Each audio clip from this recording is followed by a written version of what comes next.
Damai sejahtera dari Allah menyertai saudara sekalian. Amin. Salah jalan di era sekarang ini kedengarannya lucu. Orang tinggal Sherlock pakai map selesai.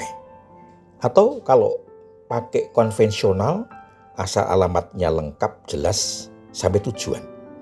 Kalau toh sampai kesasar, masih bisa dicari dengan tanya sana sini. Masalahnya, kalau salah jalan itu jalan hidup, salah menentukan pilihan untuk jalan hidupnya, bisa menjadi sulit. Maunya enak, kerjanya ringan, tidak perlu keahlian, tapi uangnya banyak, ternyata menjadi pelaku kejahatan. Atau bermodalkan tubuh yang menarik, seksi, cantik, tampan, tidak perlu kerja keras, mendapatkan uang yang banyak, bahkan fasilitas hidup yang mewah, menjadi pemuas nafsu syahwat. Atau orang-orang intelek yang menggunakan kepandiannya untuk tujuan-tujuan jahat dengan bayaran yang tinggi. Betapa mengerikan orang pandai menggunakan kepandiannya untuk mendukung perbuatan jahat yang merugikan banyak orang, bahkan masyarakat.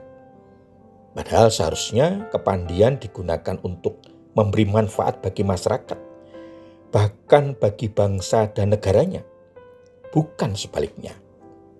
Memprihatinkan sekaligus menyedihkan.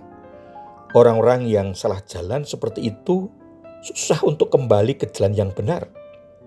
Tidak semudah orang yang tersesat jalan karena alamatnya keliru. Karena orang-orang yang sudah masuk dalam lingkaran kejahatan sulit untuk kembali. Kalau tidak bisa dikatakan tidak bisa.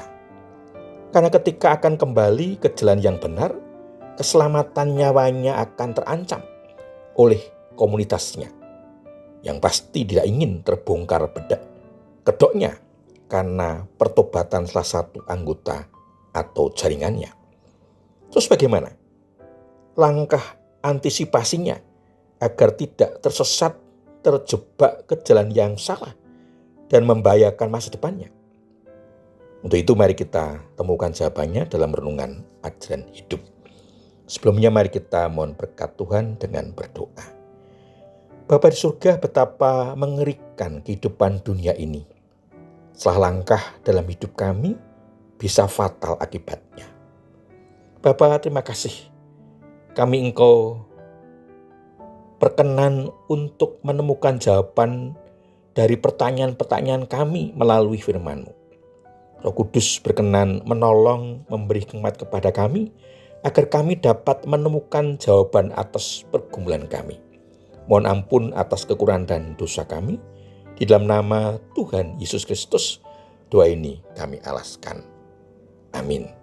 Saudaraku yang dikasihi Tuhan Yesus Kristus, firman Tuhan yang akan kita terima diambil dari kitab Amsal pasal 3 ayat 5 sampai dengan 6 yang tertulis demikian. Percayalah kepada Tuhan dengan segenap hatimu dan janganlah bersandar pada pengertianmu sendiri. Akulah Dia dalam seluruh hidupmu, maka Ia akan meluruskan jalanmu. Demikian firman Tuhan. Setelah bagian firman Tuhan ini diberi tema awas, hati-hati jangan salah jalan. Saudaraku, orang yang menyerahkan diri kepada Tuhan haruslah bergantung kepadanya. Merupakan sikap benar terhadap pengajaran guru-guru hikmat. Para guru hikmat sama sekali tidak bermaksud untuk melarang anak didiknya untuk menggunakan akal sehatnya untuk mencari yang benar dari yang salah.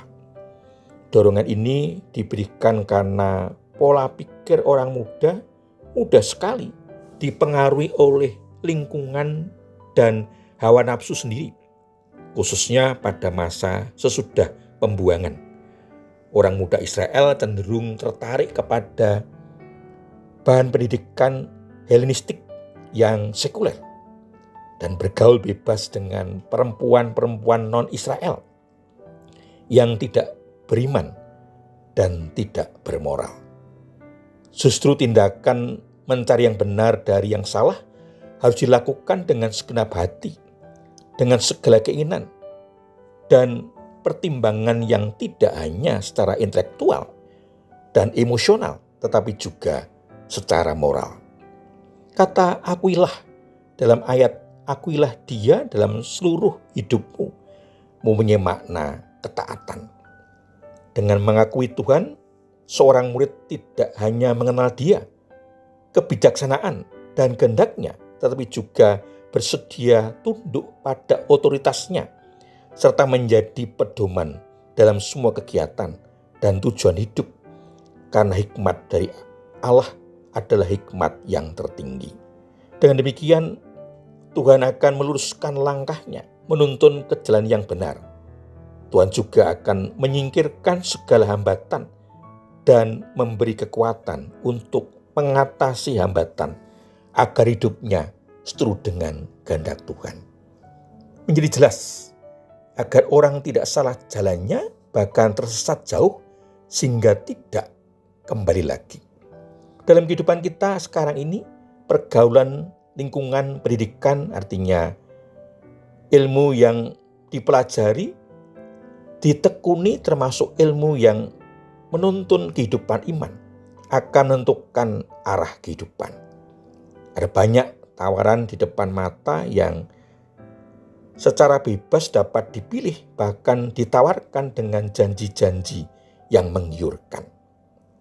Menjadikan kaya raya, menawarkan kenikmatan hidup, tidak perlu bekerja keras, hidupnya akan berlimpah harta.